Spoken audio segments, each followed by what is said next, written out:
আমি যদি গুনাহ করতে যাই, সাবধানে গুনাহ করতে হবে, ভেবে চিন্তে গুনাহ করতে হবে।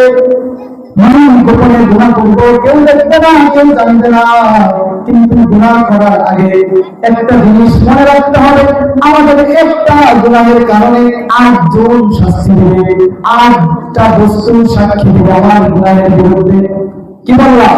আমাদের একটা গুনাহের কারণে ৮টা বস্তু, ৮টা জিনিস সাক্ষী দেবে। কিভাবে দিবেন? গুনাহের প্রথম সাক্ষী দিবে জমিন। যে স্থানে, যে জায়গায় বসে, যে জায়গায় দাঁড়িয়ে আমি গুনাহ করতেছি, ওই গুনাহ আমার, ওই জমিন, ওই জায়গা আমার গুনাহের জন্য সাক্ষী দেবে।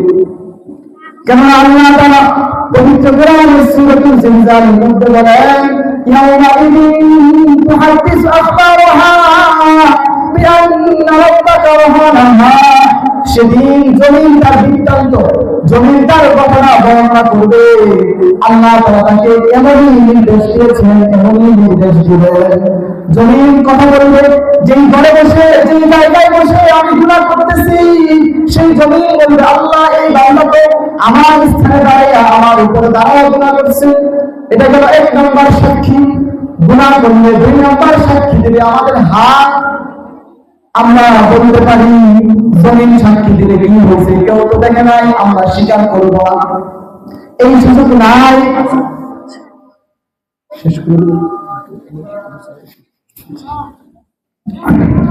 তাহলে গুনাহের ২ নম্বর সাক্ষী হলো আমাদের হাত। আল্লাহ তাআলা সূরাতুল ইয়াসিনের মধ্যে বলেন, আল-ইয়াওমা নাখতিমু আলা আফওয়াহিহিম ওয়া তুকাল্লিমুনা আইদিহিম ওয়া তাশহাদু আরজুলুহুম বিমা কানু ইয়াকসিবুন। যে আমি কিয়ামতের দিন মানুষের মুখ বন্ধ করে দিব, তার হাত আমার কাছে সাক্ষী দিবে, তার পা আমার কাছে সাক্ষী দিবে। এই গেল গুনাহের সাক্ষী ৩টা, জমিন, হাত, পা। গুনাহের সাক্ষী ৪ নম্বর হলো চোখ, ৫ নম্বর হলো কান, ৬ নম্বর হলো হাতের চামড়া। মানুষ কিয়ামতের দিন বলবে, কিন্তু চামড়া তুমি কিভাবে আমার বিরুদ্ধে সাক্ষী দিলে? আল্লাহ তাআলা সূরা হামিম সাজদার মধ্যে বলেন, ক্বাল আনতাকুল্লাযী আনতাকুল্লা শাই। আল্লাহ তাআলা বলবেন, চামড়া যখন বলবে, আল্লাহ তাআলা তোমাদেরকে যেভাবে কথা বলার তৌফিক দিয়েছেন, আজকে আমাকেও সেভাবে কথা বলার তৌফিক দিয়েছেন। কারণ ৬ নম্বর সাক্ষী হলো আমাদের হাতের চামড়া। ৭ নম্বর সাক্ষী ২ কাঁধের ফেরেশতা, তারা জানেন তোমরা যা করো সেগুলো সাক্ষী দিবে। ৮ নম্বর সাক্ষী, সবচেয়ে বড় সাক্ষী, সেটা হলো আমার আমলনামা, আমার আমলনামার খাতা আমার সামনে পেশ করা হবে। যেমন আমি আমার আমলনামার খাতা খুলবে, আমি অবাক হয়ে যাবো, আমি হতবাক হয়ে যাবো।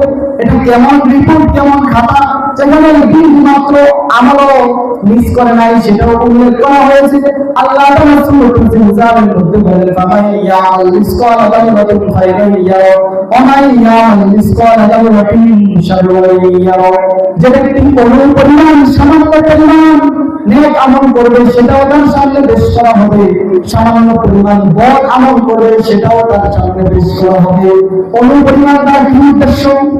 আমরা যখন সকালে সূর্য ওঠে, আমাদের ঘরের মধ্যে যখন আলো আসে, তখন আমরা ওই আলোর মধ্যে কিছু ধুলাবালি উঠতে দেখি। কি বলেন আপনারা, দেখেন না? টিনের ঘরে ফুটা দিয়ে যখন আলো আসে, কিছু ধুলাবালি ওঠে। এটাকে বলা হয়েছে অনুপরিমাণ। আমাদের খালি চোখে যে ধুলাবালিগুলো দেখি, এই অনুপরিমাণ নেক আমল যদি আমার হয়, তাহলে সেটা আমার আমল নামায় থাকবে, এবং অনুপরিমাণ বদ আমলও আমার আমল নামায় থাকবে। তাহলে গুনাহের সাক্ষী ৮টা। এই ৮টা সাক্ষী থেকে যদি আমরা বাঁচতে পারি, তাহলে আমরা গুনাহ করব। যদি আমি মনে করি যে ৮টা সাক্ষী থেকে বাঁচতে পারবো, তাহলে আমরা গুনাহ করি। উপস্থিতি, সময় শেষ। এই যে গুনাহের কারণে যে ক্ষতিগুলো হয়, এগুলো আমরা বুঝলাম, জানলাম। আল্লাহ তাআলা আমাদের সকলকে যেন গুনাহ থেকে বেঁচে থাকতে পারি, গুনাহের মাধ্যম থেকে বেঁচে থাকতে পারি। আল্লাহ